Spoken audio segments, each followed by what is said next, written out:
In 2019, Makoto Shinkai released his sixth feature-length film, Weathering with You.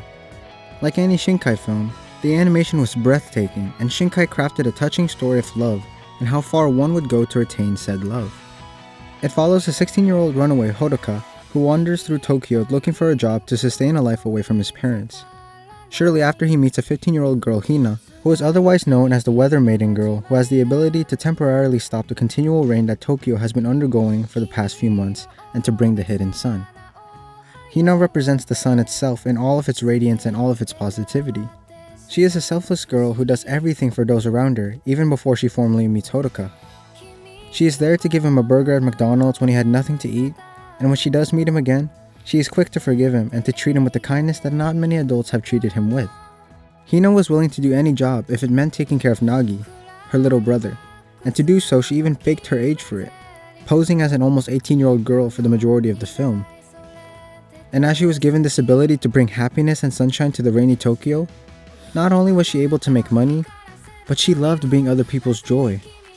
As she stated, she fell in love with being Sunshine Girl because being the sun is more than bringing people joy on their special days. Like Hodoka says, the human heart is connected to the sky. The sun brings them warmth, happiness, and it is uniquely uplifting. The sun makes people kinder and that much sweeter. And that's the effect that Hina has on those around her. Her radiance is infectious. But Weathering with You asks Hodoka what is more important. The clear blue sky that makes you feel more in love with the person by your side? The same clear blue sky that is connected to the human heart? Or his heart, who isn't connected to the sky, but to this girl? Because the Sunshine Girl, while she fell in love with the job, wasn't a sustainable one. The Weather Maiden is a human sacrifice, and with her death ends Tokyo's never-ending reign. And Hina's sacrifice shifts the tone of the film to a more tragic one upon that realization. Hina is a 15-year-old girl who prayed for one more sunny day so that she could take a walk with her dying mother. And in return, she was given this job. The girl who searched far and wide for a job to take care of her little brother, she found the perfect one. She prayed for the sun to take a walk with her dying mother, and she became the sun itself.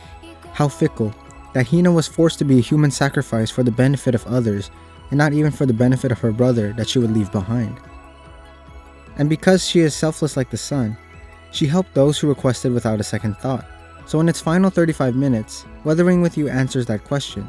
Hodoka says it himself. Hina to him is more important than any blue sky as he retrieves her from that other world and implores her to pray, and this time for herself. He asks her to be selfish.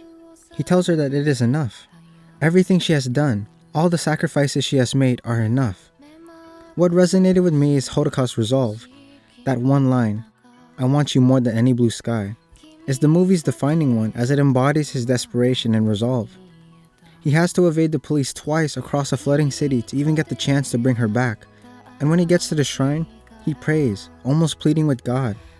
And all his desperation and worry all go away when his hands are intertwined with hers. And to be able to tell her that was such a relief. And after he does save her, the world returns to rain for the next 3 years. And over that time, it seems that he doubts himself, as he returns to Tokyo visiting all of his friends, but just seeing her face brings him so much joy and reassurance that he made the right decision. Hodoka chose love and would do it 1,000,000 times over. Is it a selfish decision or is it the rational one? But who am I to shame Hodoka?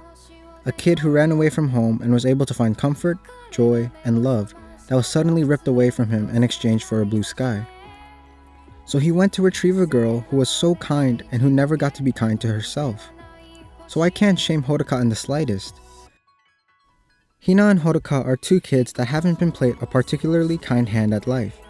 They haven't had it easy in a world where a 15-year-old girl has to fake her age in order to work and take care of her little brother, as the film alludes to illegal practices like potential human trafficking.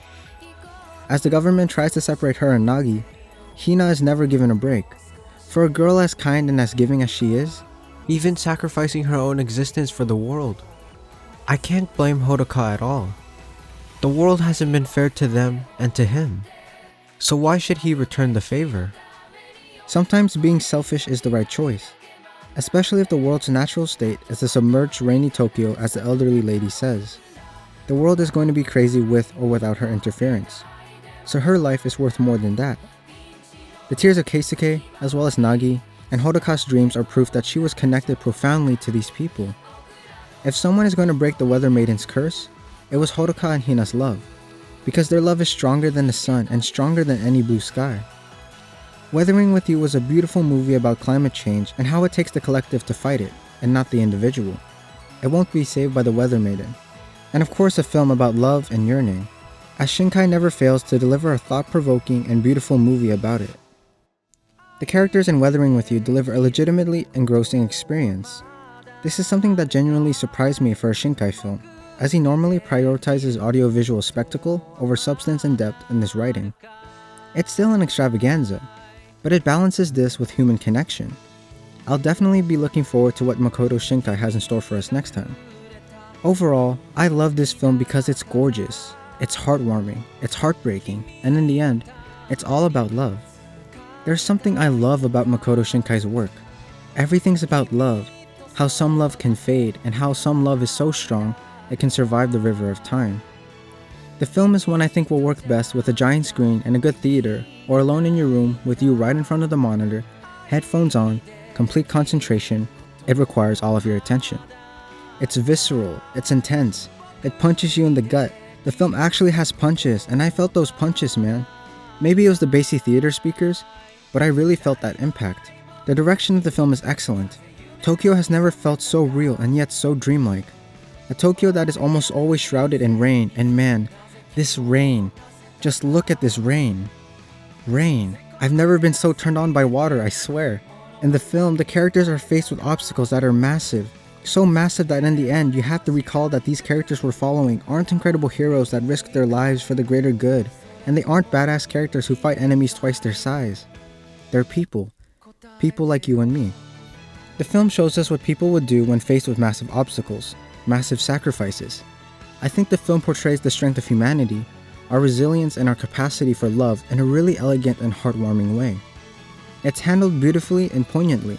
It's ballsy. It's just crazy. It's genuinely admirable. And in the end, it's about a boy in love, and that's as simple as it gets. And I think that angle of the film is handled incredibly freshly as well, even though most of Shinkai's work are about teenage romance.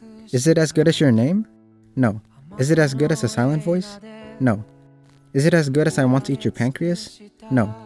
But then again, I went into the film with high expectations, and maybe that affected my viewing of the film. I actually expected Your Name for some reason, I think, as I went into this film, and this film is most definitely not Your Name, though it has similar elements to Your Name. But here's the thing. Is it worth your time, your attention, your respect? Absolutely. It works for me. It's about something so big, yet the film does its best to make it feel as personal as possible. It's all about love. And how could you not love this movie?